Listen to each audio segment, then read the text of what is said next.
की और वो सीढ़ियों से नीचे उतरने लगी। अचानक ही एक छोटी सी बच्ची के राइम्स गाने की आवाज उसके कानों में पड़ी। Linger, linger, roses, pocket full of posies. Tissue, we all fall down. किसी बच्ची की आवाज आ रही है, मतलब नीचे कोई बच्चे भी हैं। इस हवेली में आखिर चल क्या रहा है?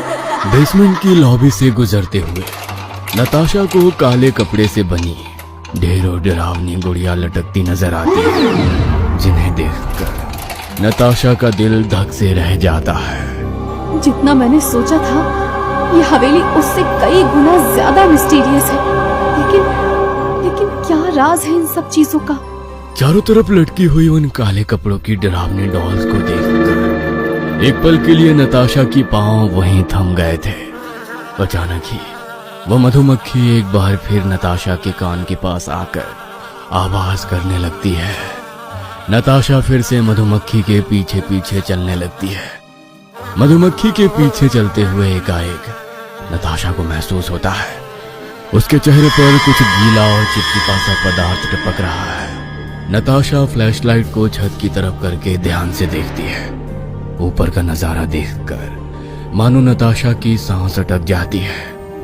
छत पर एक 5-7 साल की छोटी सी बच्ची चिपकली की तरह दीवार से चिपकी हुई थी, जिसके चेहरे से लगातार खून टपक रहा था। नताशा के उस बच्ची को देखते ही वो पूरी ताकत से नताशा के ऊपर कूद पड़ती है। नताशा के मुंह से एक चीख निकल जाती है और वो डर कर अपनी आंखें बंद कर लेती है। लेकिन अगले ही पल उसे महसूस होता है कि वो बच्ची तो उसके ऊपर कूदी ही नहीं। घबराते हुए नताशा अपनी आंखें खोलती है और देखती है वही बच्ची ठीक उसके सामने खड़े होकर जोर जोर से हंस रही है।